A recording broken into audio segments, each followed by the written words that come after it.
Itago niyo na lamang po ako sa pangalang Danilo, taga Tarlac po. Pero yung lugar po na aking ikukwento ay ang probinsya ng mama ko, sa probinsya ng Siquijor. Taga doon po talaga si mama. Hindi ko na lamang po babanggitin ng eksaktong lugar. Si papa naman po ay taga rito sa Tarlac. Madalas po akong makarinig ng kwento sa inyong channel. Pati na rin po sa ibang horror channel ay sikat na sikat po yung tungkol sa kalamansi. Yun pong kwento ko na ito ay may kinalaman rin po sa kalamansi. Binata pa po ako noon at gin kalamansi ang aming inumin ng mga tropa ko. Hindi naman kasi kami ganoon kapera noon. Taong 2015 lamang po ito nangyari. Tumawag po yung tito ko sa Siquijor na yung kapatid ni mama. Wala na daw po kasi yung lola. Sa totoo lamang po, hindi ko pa nakikita sa personal ang lola at ang iba pang mga kamag-anak namin doon. Sabi raw ng tito ay marami na raw komplikasyon ng lola kaya na maalam na raw siguro ito. Dagdag pa ni mama, kailangan raw naming umuwi roon kahit na may kalayuan yon, bilang respeto na rin daw sa aming mga kamag-anak na nandoon. Sa totoo lamang po ay excited kaming makarating sa probinsya nila mama sapagkat ito ay yung kauna-unahang punta namin doon. Pagkarating namin sa bayan nila ay namangha na kami kaagad lalo na ng papa ko. Tuwang-tuwa kami nung makita namin yung napakagandang tanawin doon. May napansin pa ako sa aming paglalakad patungo sa bahay ng lola. Yung isang lalaki ay nakita kong may hawak-hawak na itak. Tapos napakatalim nito at ipinapakita niya sa mga tao na ihiwain niya ang kanyang braso pero walang mangyayari sa kanya. Ni hindi ito nagdurugo. Nagpalakpakan pa ang mga tao na nakapaligid sa kanya hanggang sa napatigil rin ako at pinagmasdan ko itong mabuti. Dito ay napangiti pa nga sa akin ang lalaking gumagawa noon. Agad naman akong hinila ng tito ko na kasama naming naglalakad noong mga oras na yon. Sinabi niyang wag raw akong manonood ng mga ganon. Hindi niya naman sinabi sa akin kung ano yung dahilan. Kung bakit ba bawal. Ngunit sinunod ko na lamang ito upang hindi na kami magtalo pa. Ayoko na rin kasi ng mahabang eksplanasyon dahil napagod na ako sa biyahe. Pagdating namin sa bahay ng lola, isang lumang bahay po ito. Malaki siya at maraming silid. Pero kung pagmamasdan mo itong mabuti ay nakakatakot po. Siguro ay hindi lang talaga ako sanay na makakita ng ganoong kalumang bahay. Nakaburol pa noon ang aking lola. Iyak naman po ng iyak si mama. Pasensya na po kayo kung sasabihin kong hindi po kami naiyak ng mga kapatid ko. Hindi po kasi namin nakasama ang lola at hindi pa rin namin ito nakikita kaya siguro bilang isang apo ay malungkot din po kami. Pero hindi po talaga lumuha ang aming mga mata. Siguro ay hindi lang talaga kami naiyak dahil sa hindi naman kami malapit sa lola. Pasensya na po. Balik na po tayo sa kwento, Sir Sep. Noong unang gabi po namin doon, may napansin po akong kakaiba sa isang nakikiramay doon. Nanginginig po ito at nakaupo sa isang upuan. May dala-dala naman po akong gin noong mga oras na yon dahil aayain kong uminom ang aking mga pinsan doon. Ngunit nagalit naman po ang tiyo at tita ko na kapatid ni mama. Bakit daw kami iinom ng alak kayong may patay kami? Patay daw po ang lola kaya hindi daw kami nararapat na magsaya. Hindi ko naman po kasi alam yun, sapagkat sa aming kinalakyan ay normal lamang na umiinom kami sa burol. Pero wala naman po silang magawa noong sinabi ng mama ko na normal lang daw itong gawain sa amin. Kaya naaya ko yung mga pinsan ko doon. Yun pong lalaki na nakita kong nakaupo kanina na nanginginig-nginig pa po. Napansin kong parang balisa. Kaya itinanong ko sa mga pinsan ko kung sino ba yon. Ngunit hindi rin daw nila ito kilala. Sabi pa ng isang pinsan ko na ngayon lamang daw niya ito nakita. Tapos po, biglang pumasok sa loob ng bahay yung pinsan ko na yon. Para po siyang nagmamadali. Tapos paglabas po niya, sinabi niyang uminom na raw kami. Pero itinanong ko sa kanya kung bakit pa siya bumalik doon sa loob ng bahay. Sinagot naman ako nito na sinabi niya raw kay Tito ang tungkol do sa lalaking itinuro ko sa kanya. May hinala daw kasi silang isa itong balbal. Hindi ko pa nga alam kung ano ba yung balbal na yon. Dito naman ipinaliwanag nila sa akin ang tungkol doon. Isa daw itong isang uri ng aswang na kumakain raw ng patay na tao o yung bangkay po. Ganun daw po ang trip na kainin ng balbal. Noong sinabi nga niya yun ay natawa pa ako ng bahagya. Pero bakas sa mukha ng pinsan ko na hindi ito nagbibiro. Kaya inaya ko na lamang silang tumagay noon. Habang hawak ko po yung gin na aming iinumin, napansin ko na may puno ng kalamansi sa kanilang kapitbahay.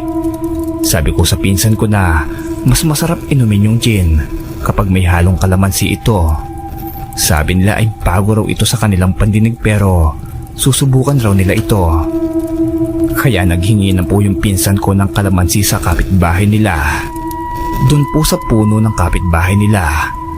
Sa madaling salita po ay hindi siya nagpaalam. Ilang piraso lang naman daw kasi yung kukunin niya.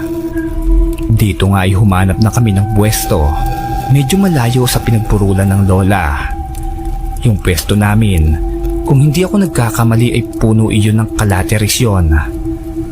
Doon kami sa ilalim na nagiinuman. Sabi ng mga pinsan ko, masarap daw pala yung gin kapag may halong kalamansi. Sabi ko naman ay madalas itong iniinom namin ng mga tropa ko sa Tarlac. Nakakatatlong bote na kami noon. Medyo marami kasi kaming umiinom kaya hindi pa kami gaanong lasing. Nang biglang dumaan sa harapan namin yung lalaking itinuro ko sa kanila kanina, yung sinasabi nilang pinaghihinalaan nilang isang balbal. Dito naman ay nilapitan ito ng pinsan ko na nooy may tama na ng alak. Sa madaling salita po, medyo lasing na ito. Mahina po pala siyang uminom. Akala ko nga rin ay hindi pa sila lasing dahil okay pa naman sila kani-kanina lamang. So ayun na nga po. Lumapit yung pinsan kong iyon sa lalaki. Tapos inalok niya itong uminom. Pero noong kinuha niya ang baso na inalok ng pinsan ko, bahagya itong natapik sa kanyang kamay. Nagsisigaw ito sa sakit. Hindi ko po maintindihan noon kung bakit. Samantalang gin lang naman yon na may halong kalamansi. Galit na galit ito sa amin at hindi naman namin mawari ang dahilan. Hanggang sa unti-unti pong nagbabago yung itsura nito. Para pong nagkakaroon siya ng balahibo sa kanyang muka. Tinititigan ko pa sana ito ng mabuti kaso hinila ako ng pinsan ko at sinabing tumakbo na raw kami. Pati yung pinsan ko na nag-alok ng alak sa lalaking yon ay tumakbo rin. Nakakatawa nga kung iisipin lasing yung pinsan kong yon pero nakatakbo siya ng mabilis. Dito nga'y huminto na kami noong naroon na kami sa may burol ng lola. Matapos po noon ay nagbubulungan na po yung lahat ng tao doon. Hindi ko po maintindihan kung ano ang pinagbubulungan nila. Iba kasi yung lengguwahe. Kaya naman tinanong ko si mama kung ano ba yung nangyari. Kaya po ay kinuwento niya sa akin ng lahat. Sabi ni mama sa akin, isang uri daw ng aswang yon. Sinabi rin nitong hindi ito natatakot o nasasaktan sa alak. Pero sa kalamansi, ay talagang parang asido daw sa kanilang balat yon. Hindi ko po maintindihan talaga ang nangyayari. Ano ang kinalaman ng kalamansi doon? Sabi ko pa sa sarili ko na kapag nakita naming muli yung lalaki ay kakausapin ko pa. Ganun po ko ka-curious sa kanya. Sa madaling salita po ay hindi ako natatakot. Iniisip ko pa ngang baka may allergy lamang siya sa kalamansi. Meron kasing ganoong tao. Yung pagbabago niya ng anyo ay baka epekto lang din ng allergy niya. Yan po kaagad ang naisip ko noong mga sandaling yon. Wala naman kasing ganitong sabi-sabi sa probinsya na aking kinalakhan. Heto na nga po. Yung sinasabi kong lalaki ay hindi na talaga nagpakita pa sa amin mula noon. Hanggang sa nagtagal pa po kami ng 2 linggo sa probinsya ni mama. Naging malikot po ako doon kung saan-saan ako napupuntang lugar. Sobrang malikot po talaga. Minsan nga po ay ako lamang mag-isa ay nakakarating sa may mapupunong lugar doon. Hanggang sa may mga nakakakita sa aking mga kapitbahay nila mama na umuwi na raw ako at delikado para sa isang katulad kong dayo ang naroon sa lugar na yon.